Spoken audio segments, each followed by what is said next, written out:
So today what I want to just talk a little bit about is using a Fuji X100VI as a vlogging camera. Initially already I've got a few issues with this. I would not straight off the bat suggest this as a vlogging camera despite it being a really good camera. First things first, most importantly when it comes to vlogging is going to be audio. We all know in video, audio is pretty much everything. You can have shitty looking footage, you can have whatever everyone likes.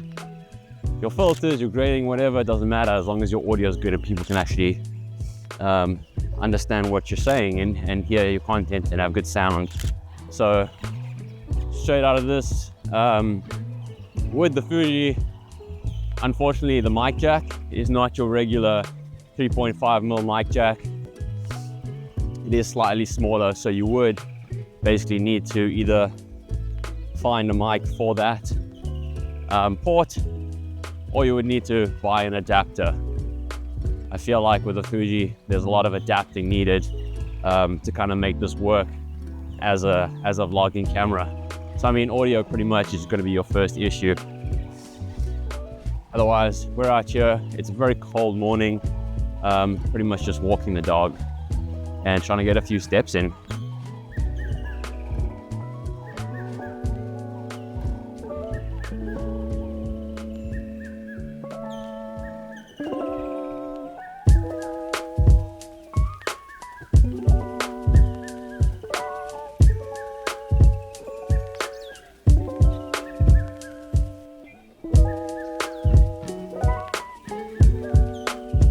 So basically another thing I wanted to talk about was your focal length. So obviously with this camera you're pretty much restricted.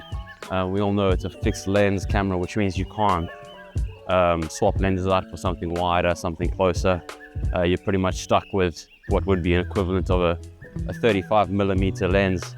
And obviously you guys can be the judge, but I'm holding my arm fully out.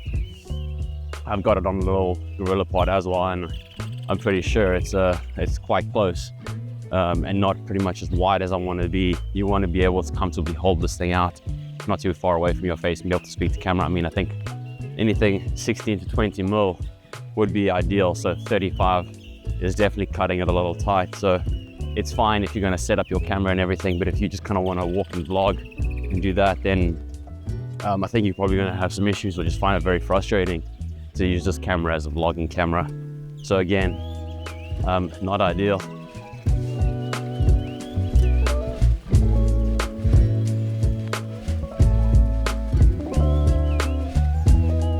And then just going back to the sound, obviously I'm just using the little DJI Mic 2 today, just because I didn't have an adapter or anything for this camera. So all the sound that you're pretty much hearing is not going to be from the actual camera. I will now quickly just play some basically the sound that the camera picks up without any mics attached or anything. So what you're hearing now is pretty much going to be just the camera, and this is what it sounds like. And then pretty much from now on and everything else and previously will be the DJI Mic 2, which I've connected to me here. So yeah, that's pretty much the difference in sound.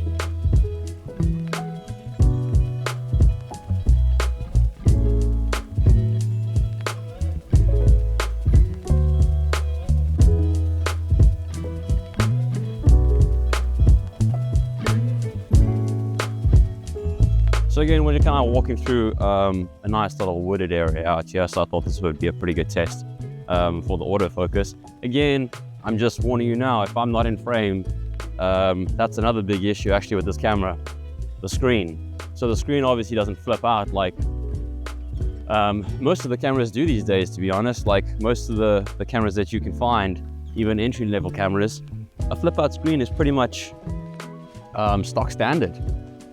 So I'm actually finding it very difficult to know where I am in the frame, if I'm in the frame or not. I can't frame my shots. Also, again, the 35mm is very close to my face right now, uncomfortably so I'm sorry for you guys. But it is very frustrating not being able to know if you're in frame or know where the camera's pointing or know if it's on focus or out of focus or whatever. So it's very difficult.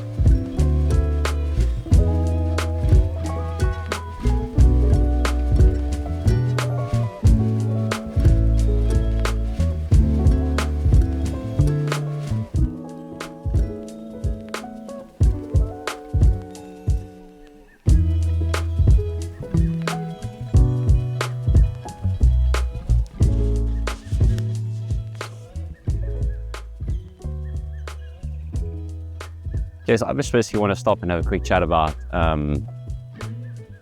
who this camera is for specifically, in terms of if you're looking to create videos, if you're looking to vlog with this camera. Ideally, I would say no, it's not for vloggers. This is sort of a niche camera for a very specific audience. Obviously, there are a lot of Fuji lovers out there, but there are much better cameras in terms of vlogging cameras out there than the X100VI, obviously. Yes, it is a very capable video camera, but it just lacks too many features that you would need to make it a half decent vlogging camera. You're too tight. Obviously, if you talk a lot to camera and you want to walk around and vlog and everything, it's just much too tight in terms of that 35mm. You're going to have issues with audio, with the audio jack and everything. You have to buy extras for it again. In terms of the autofocus, I don't know how the autofocus is doing. I've pretty much set it to continuous autofocus, so hopefully it's locking on where it needs to. I've noticed a few focus errors, but I've also got a mist filter on this camera, so that could be one of the issues, because I know it does kind of get quite close when it's trying to focus on that lens. The pluses though, obviously the video quality is amazing and great. If you can get past all the audio issues, you can have great audio and you can use it as that camera. If you want to get around sort of it being such a narrow, if you want to get around that 35mm, you can widen it with an attachment again, so that's going to cost you more money. I think they're about 200 and something pounds or something, which is quite a lot, to get it to like 28mm, so still not super wide, but better than it is now, obviously. And then one of the great things with this camera is the built-in ND filter. So when you're outside and out and it's bright skies and everything, you just pop on that ND filter and then you pretty much won't have any issues, which is one of the reasons I really enjoy it. Thanks, Mishka. You just hang out there right in that shot. So let's use this autofocus test. I wonder if it focused on her or focused on me. I don't know where it is at the moment. But yeah, essentially those are my top reasons that I wouldn't be using this as a vlogging camera. If you just like getting a few shots here and there and you just want to shoot some scenery and everything in terms of video and stuff, I think it's great. I mean, it's good quality camera. It's amazing quality in terms of video and everything. I mean, it has F-log grades well if you want. You can use all the sort of modes inside to get different looks and profiles and everything. It's got its own little sort of LUT section. There are many reasons why this is a great video camera, but it's just lacking too much of those essential things that you need for it to be a great vlogging camera. So yeah, that's pretty much what I think. Obviously, I haven't used this very often for vlogging. This is kind of my first little test try, and this is not an official review or anything. These are just a few little takeaways that I found while using the camera out and about, and kind of just thought I'd take the chance while we're on a little walk to sort of test it out and see how it goes. And so let me know what you guys think, and if you would use this for a vlogging camera or not. If you picked up any issues, obviously I don't know what this footage looks like just yet, so we'll see when I get back. No doubt it'll be great. In terms of autofocus though, I'm not sure how this camera has performed, so we'll review the footage then and I'll have a little chat about that afterwards probably.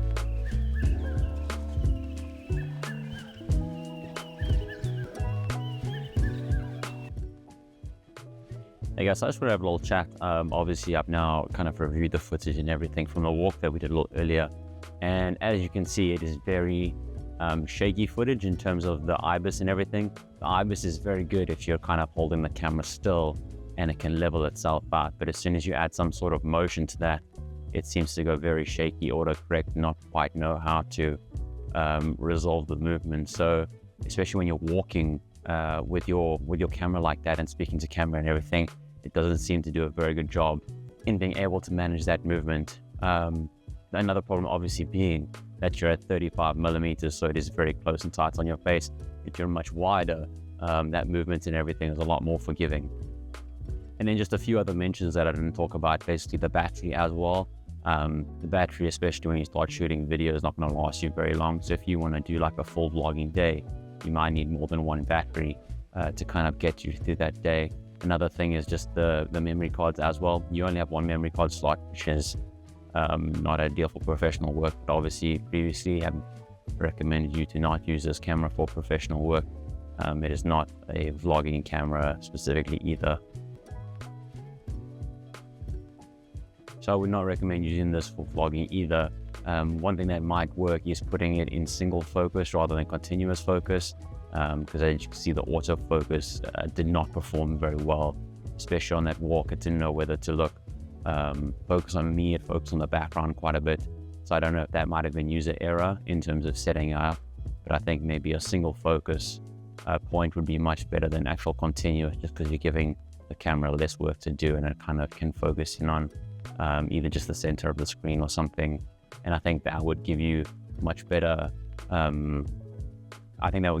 results going forward if you wanted to try and vlog with this camera. But otherwise, I'm very happy with the footage and the color and everything that you can grade this footage to. I shot all of that in F-Log and then color graded it myself. Chucked in a few photos for you guys as well. Other than that, guys, that's pretty much all I have for you today. So I hope you guys enjoyed the video. Please remember to like and subscribe if you guys want to see some more content.